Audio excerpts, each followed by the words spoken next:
प्रधान अवतार जो होते हैं वो तो अपने नोटिस में आ गए, साहब ग्रंथों में लिख दिए गए, क्योंकि ये ग्रंथ जो लिखे गए थे वो कलयुग के पहले लिखे गए थे।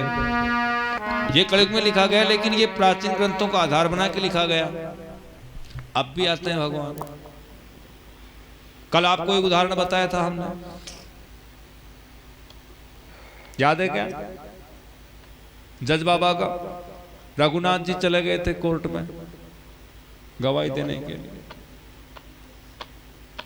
एक उदाहरण भी है, और एक वृंदावन के सेठ जी का उदाहरण आता है। उनके लड़की नहीं थी कोई, 3 लड़के थे, लड़की नहीं थी, औरत मर गई थी, दुखी थे खूब वो। एक दिन कोई संत आ गए, उनसे संत मिल गए तो बोले सेठ जी दुखी क्यों? बोले जी बेटी नहीं है और तो सब सुख है। तो सेठ जी को दुखी देख के संत बोलते एक काम करो, तुम तो बरसाना के हो ना? बोले तो बरसाना में तो सबकी बेटी लाडली है ना राधा, उसको मान लो बेटी। कैसे माने? बोले एक तस्वीर ले आओ घर पे उसकी और उसकी प्राण प्रतिष्ठा करवा लो पंडितों से, बेटी है तुम्हारी फिर, और फिर देखो तुम्हें क्या मिलता है। सेठ जी ने संत की बात मान ली, कोई प्रतिमा ला के रख ली घर पे, प्रतिष्ठा करवा ली। अब रोज उसको भोग लगा के भोजन करते, राधे बेटे रोटी खा ले, राधे बेटे ये कर ले, राधे बेटे वो कर ले। सेठ जी का दुख भी दूर हो गया, अब तो बेटी मिल गई है, ससुराल में है, बस ये फोटो है उसकी। एक दिन क्या हुआ कि कोई मनियारन आती है घर पे चूड़े पहनाने के लिए, तो तीनों भौइयां चूड़े पहन के चली गई। राधे जी के मन में आया कि चलो आज तो बाप के घर पे चूड़े पहनाने वाले ही, हम भी पहन लेते हैं। तो राधे जी भी आ गई चूड़ी पहनने के लिए। अब मनियारी उसको देख के आश्चर्यचकित रह गई, बोले भाई जी आप कहां से? बोले जी हम यहीं से हैं, बेटी हैं इस घर की। उसने पहना दिया चूड़ा, सुंदरता से पहना दिया, आगे प्रश्न उत्तर नहीं किया उसने। आज एक एक आई थी चूड़ा पहनने के लिए, साथ नहीं आई, सब घूंघट निकाल के आई थी, मर्यादा थी उनकी।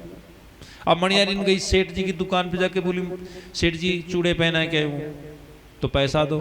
सेठ जी ने कहा एक चूड़ा कितने का दिया? बोले इतने का दिया। 3 चूड़ों के पैसे दे दिए। मणियारिन का 4 के दो। सेठ ने कहा 4 के कैसे? 3 ही तो पहनाती, घर पे 3 ही तो है पहनने वाली, 4 कौन आ गई? बोले नहीं सब 4 को पहना के आए हूं। सेठ जी ने कहा गलत बात, झूठ बोलती है, घर पे चौथी है ही नहीं कोई। जिद हो गई दोनों के, तो सेठ जी ने कहा 3 के तो ले जा और चौथी का कल दे देंगे, पहले कंफर्म तो करूं घर जाके, मैं फोन था नहीं पूछने के लिए। फिर ठीक है दे देना सेठ जी, पुराना आड़तिया था। सेठ जी घर गए शाम को, तो पूछा तो भावों ने कहा हम तो 3 नहीं पहना है, क्योंकि चौथी को उन्होंने देखा।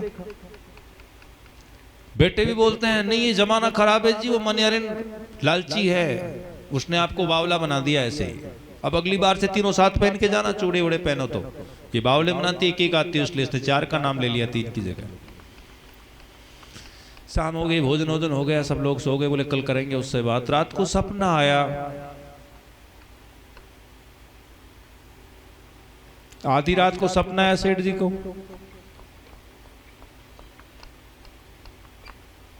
क्या सपना आया कि जो फोटो वाली लड़की है वो रो रही है।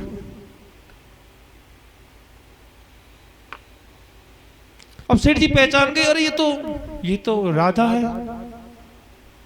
सेठ जी बोलते, सपने में बोल रहे हैं उससे, बोले बेटा रो क्यों रही है?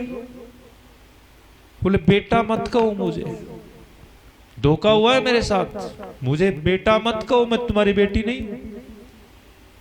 बोले बेटी कैसे नहीं है? बेटी है, मैं मानता हूं मेरी बेटी है तू। बोले बेटी होती तो आज मेरी चूड़ियों की न्याय नहीं होती। बहू प्यारी है तुम्हारी तो बहुओं को चूड़ी पहना दी, उनके पैसे दे दिए, और मेरी चूड़ियों के पैसे मांग लिए तो तुमने न्याय कर ली। बेटी होती, तुम्हें याद होता कि मेरे बेटी भी है, तो शायद चूड़ियों के पैसे दे देते, न्याय नहीं करते। और तुरंत आंख खुल गई सेठ जी, तुरंत उठे, वस्त्र पहने और अकेली चल दिए मणियारी के घर पे। जगाया उसको, मणियारी से बोलते हैं ले तेरे पैसे ले। बहुत बड़ी चूक हो गई। फूटे भाग मेरे बेटी को भूल गया, और तू धन्य भाग है जिसने राधा रानी के दर्शन पाए। विश्वास में है सब कुछ, तो किस रूप में आ जाए कह नहीं सकते। बाकी आते हैं हरि, हरि हमारे पास आते हैं, अवतार लंबे होते हैं उनकी गाथा बनती है, जो छोटे उनकी गाथा नहीं बनती। हरि आते हैं हमारे सामने, पता नहीं ना जाने किस भेष में नारायण मिल जाए।